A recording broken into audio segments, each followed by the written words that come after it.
Hi everyone, my name is Karen O'Brien. This is Boston in the Burbs, and today I'm going to talk about how to go about buying a house. You know, some people just jump right in and they find something great and they haven't even been pre-approved. The offers were due like in an hour. It's just a mess. So if you really care about buying a house and you really are focused on getting one in the next 3 months, 4 months, listen to these tips because it's going to help you so much. Stick with me and I'll be right back.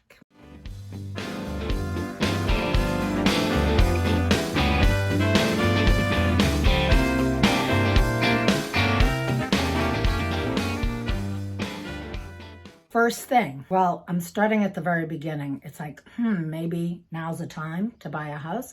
Get on all the websites you love. Get on Zillow, Redfin, any place with beautiful pictures because that's what matters. And I have a tip about that that'll come up in a minute when you work with an agent about a great website. Anyway, start looking. Write down your parameters. What's important to you? It's not just price, but you want all these things and you think of this price. And then the next step is really important. Don't even go look at anything without this. Step 2, get a realtor. Your real estate agent is going to help you so much.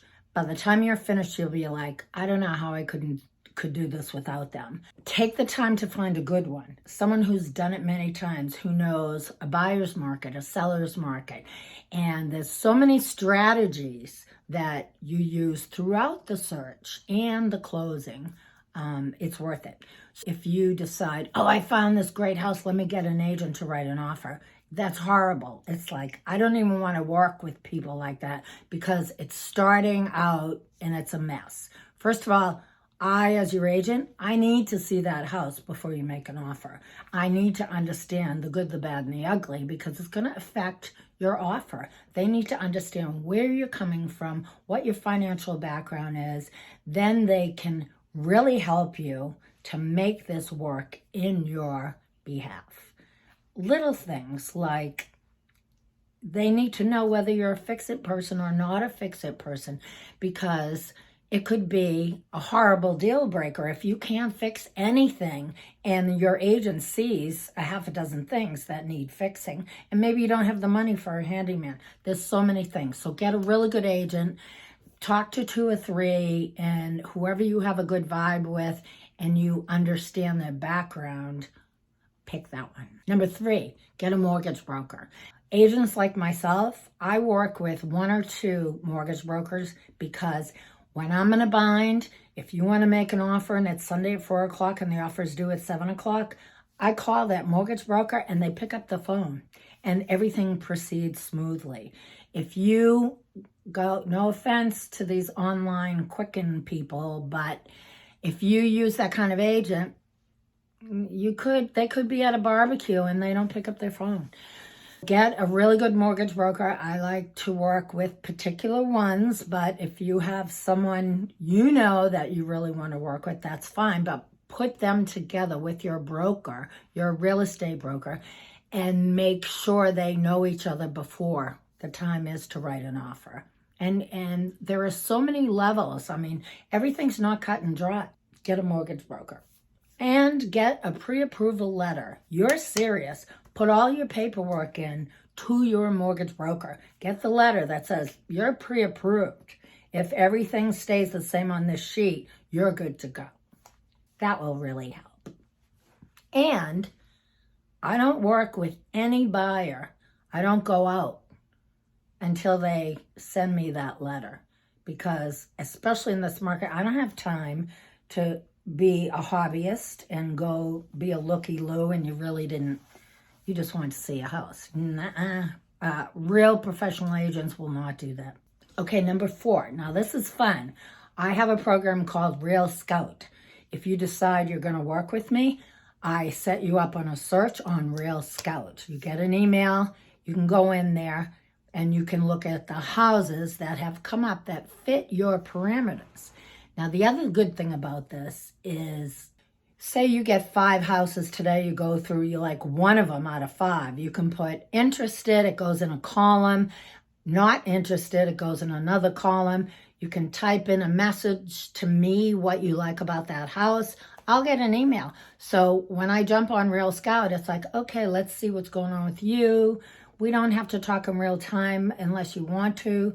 And I can see what you're liking and what we might end up looking at this weekend. So Real Scout is really a good deal, a good situation for us to communicate. And the pictures are nice. It's kind of like Redfin and Zillow, but it's more private, and I pay a fee for that subscription. Number 5, big warning. Big warning. Do not buy a car. Do not buy furniture. Don't buy anything. Don't buy anything more than a candy bar when you're looking for a house. You want your credit to be calm. Pay down your credit cards. Don't put anything on there. Keep it very low key because you want everything to stay, no red flags, because they're going to keep checking your credit score. And when you're in contract and you're on week 5, you're ready to close in another week, they go and run your credit one more time. No red flags. Don't have any big deposits or withdrawals in any of your banks. It's very important. Number 6, have your closing costs ready. Number 7, are you feeling better now? You should. Never ever buy a house and, oh, I want that house, let's write an offer. Have all these things done. Have your ducks in a row. Otherwise, you're going to run into problems. It's going to be very stressful. Even if you do all these things in advance. There will be a couple of points where it might be stressful, though hopefully it's going to be a smooth closing. Part of number 7, you're feeling good. You write an offer and you need an earnest money deposit. What's an earnest money deposit? Your deposit. Back in the day, you'd write a check for $1,000. We would hand deliver it with the offer. Now it's digital. We can Xerox a check and send it as a PDF, or within hours after your offer is accepted, we will start a transfer, and we have like a wire deposit. So that can be done within hours. It's in their bank, usually in 24 hours. But nowadays, in May 2022, if you want to stand out with the seller, you are going to write a check for $5,000, $10,000. That's your earnest money deposit. If you back out, you lose it. So that's telling the seller, you are very serious. Number 8, be prepared to give 5 to 10% down. 5% down is fine in the next 7 to 10 days. You're going to do a fast purchase and sale. You're going to need 5% of the purchase price to put as a deposit. You will not put any more money down until closing. So this amount of money on a $700,000 house would be $35,000 minus your earnest money deposit. So if you put $5,000 down, you'll have to come up with $30,000, and that will be transferred on the day you start and you sign your purchase and sale agreement. 10 days in, they have a lot of your money. The paperwork is signed. Number 9, do your inspections, whether they're contingent or not. They're probably not, because you'll never get a house with inspection contingencies, my personal opinion. So you want to do an inspection, but it's not contingent of the offer. Usually your purchase and sale is done, the seller's happy. Now you take that next Saturday and bring in an inspector with your agent, and you spend a couple hours on that house going over everything. Number 10, closing day. Yay. Closing day, be prepared. At least about a week before. You talk to your attorney, you talk to your mortgage broker, you find out the amounts. It's by law, you need a HUD statement or a statement of what your fees are going to be, and 3 days before closing. So you get all your ducks in a row, you have your money lined up, you talk to your bank about how you're going to wire it, because there's a lot of fraud, and you want to have a verbal conversation about how to make that happen. Nothing is done by email. No request for wires by email, because if you get one, then that would be fraud. They're trying to get your money, and some people have unfortunately lost everything because of that. Oh, one more thing. The day before closing, You're going to do a walkthrough with your agent. Ideally, it's mid to late afternoon. Make sure it's still light out. Check out the house, run the faucets, look under the sinks, make sure there's no leaks, make sure everything is how you expect it to be, and everything is broom clean and empty before you close. Okay, so you've gone in, number 10, you've gone in, signed all your paperwork, you're very happy, you want to celebrate, you get up and leave your attorney's office, and the house is not yours yet. Nope, sorry. The attorney will record, usually digitally. It will take a few hours.